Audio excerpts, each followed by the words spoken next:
Isang magandang araw, maliwalas na araw sa inyong lahat. Kasama ko na naman yung aking mga aso. Ito naman yung isa, si Kukoy. Si Spaghetti nandun. Nadala tayong tubig. Nandito tayo sa gubat. Burol to guys. Patungo tayo ngayon sa lawa. Kaya Spaghetti, patungo tayo ngayon sa lawa para tingnan na naman ang update doon. Ano nang itsura ng lawa ngayon? Ay, si Panamak. Uy, still lang. At saka tingnan kung nandun pa ba yung mga nakatago bingwit ni Papa para magamit natin sa sunod na araw. Bingwit ba? So ayun, medyo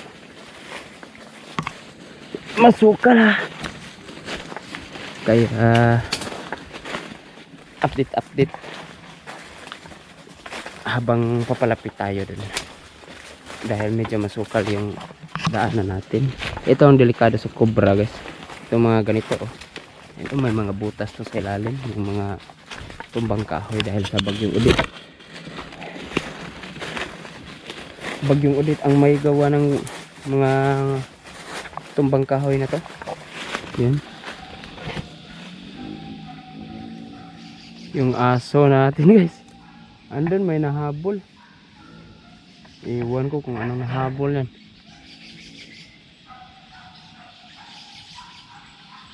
Ano kayang nahabol nun?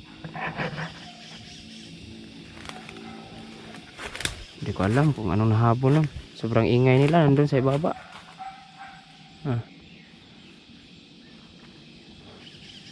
Andun sila. Andun talaga. Baka manok or bayawak. Magaling yung isa, si Spaghetti. Tingnan kaya natin.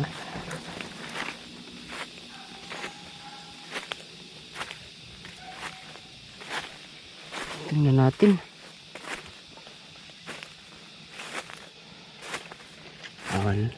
Nandun pa rin.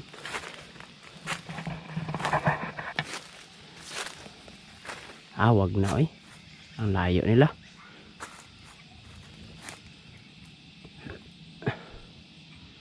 Nandun sa ibaba. Wag na lang. Baka bayawak pa yan. Nalayang. Wag na lang kung manok din. Tapos na sa itaas ng puno. Wala din tayong magagawa. Andun, bumalik na. Hayaan na lang yan guys. Kung may airgun tayong dala, subukan natin mga manok ba, hunting tayo ng labuyo, dala tayo ng airgun. So hindi pa. Dun pa rin.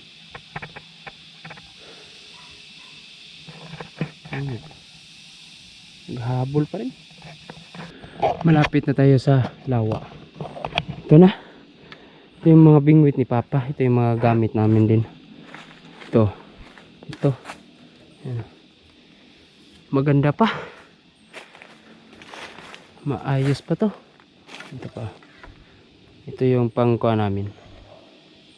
Pang bahay ng tilapia. Yan yung gamit namin. Ayos pa. May magamit pa tayo sa sunod na araw. Ito, may mababali na nito, pero dahan-dahanin lang sa paggamit. Ayos na ayos pa rin to. Okay, so diretso tayo sa lawa. Tingnan naman natin doon kung maganda ba para sa pamimingwit. Ayos na ayos na rin to. Yung isang aso haluglog ng haluglog.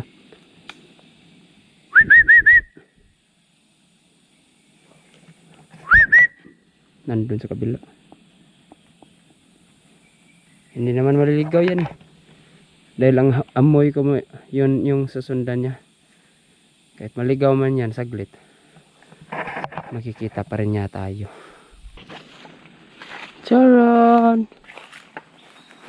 Yay! Dito tayo sa lawa. Ayan, may namingwit. Pero ewan ko kung maraming huli yung ngayon.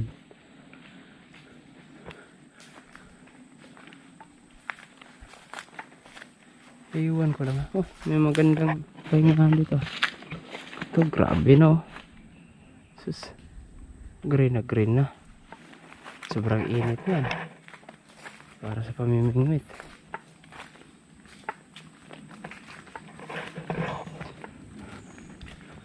May pahingahan. Andito. Wow. Galing ah. Ayos. Matibay pa. Galing. Pwede pahingahan. Diba? Oh. Ganda ng simoy ng hangin ah. Kapoy koy. Kapoy. Sige, magpanggukod ng manok pod. Ganito talaga itsura ng lawa guys pagka walang tubig. Ang bilis yumabong ng mga damo rito dahil sa sobrang taba ng lupa. Hindi namin matatawag na lupa to dahil lalambot to pagka may tubig na. Layer by layer to. Ang ilalim nito ito yung patay na mga nalantang dahon na, tapos pagka may baha natatakpan na naman ng nasasapawan ng mga putik, kaya ganito to. Isang buwan lang, grabing taba. Last na punta ko dito, hindi pa to ganito kayabong yung mga damo. Ngayon grabe na, ayos na oh. Ganito sa lawa, kung may tubig to, ganda nito. Ganito, ayos din ang pagkagawa. Sulit.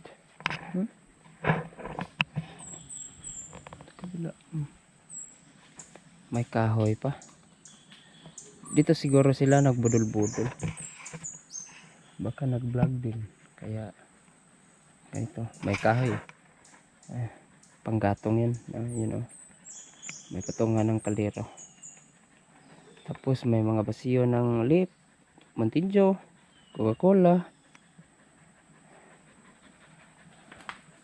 Pero magagamit nila yan pangpaapoy sa pangpaapoy sa lulutuin nila kung ano mga huli. May mga tipakato ng mga escargot siguro. Wala naman sila. Ayun na oh. Dito nga yan oh. Yan. Saan ka punta?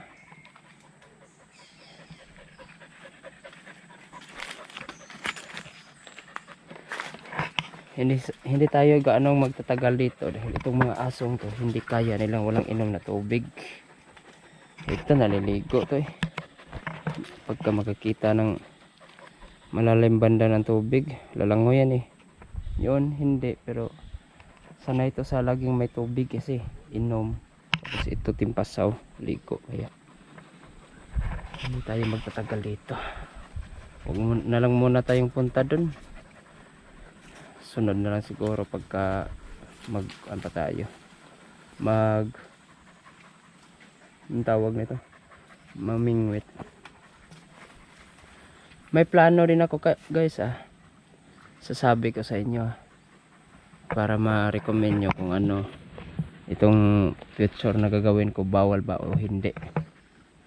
Ang gagawin ko kasi, plano kong ibalik ang mga sinaunang hanap buhay namin. Ako, sa pamilya ko, kami ni Papa, plano kong ibalik. Tapos i-document, ipakita sa inyo kung gaano kahirap ang mga hanap buhay noong mga panahon ng early 2000. Yan, mga 2004, 2005. Yun yung hanap buhay ko. Ano? Yung paggawa ng uling.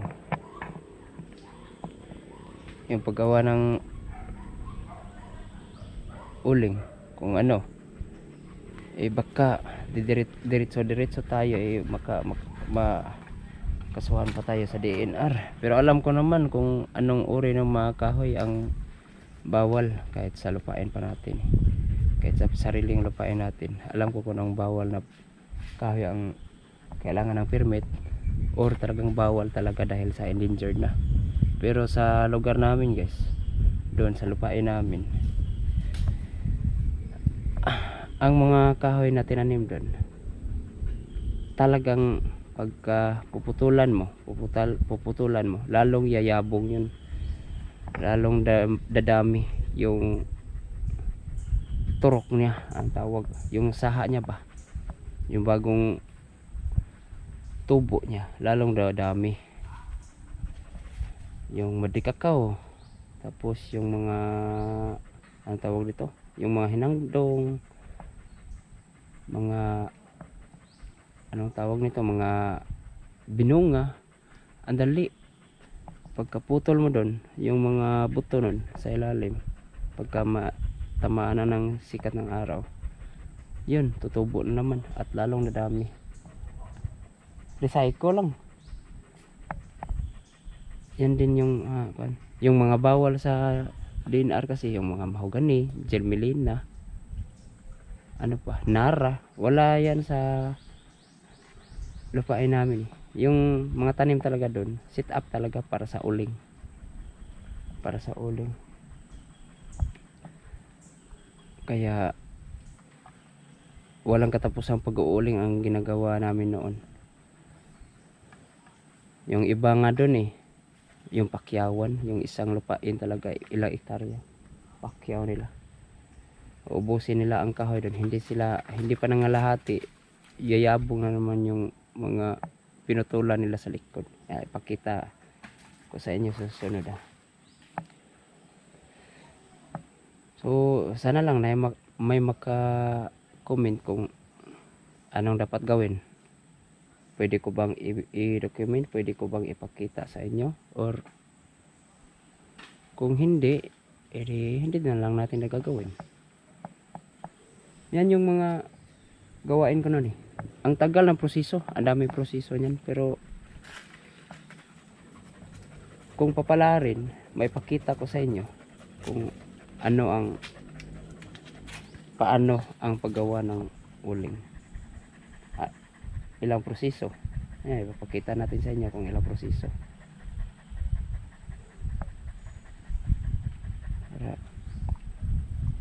Para simpo naman.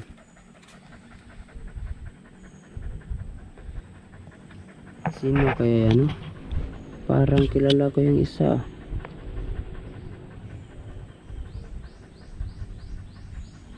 Si Janjan TV siguro yan, pula.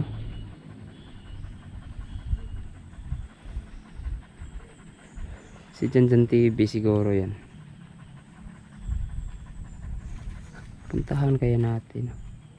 Ay, mahirap, maputik siguro ang daanan dyan. So yan, sa susunod na lang siguro. Yan.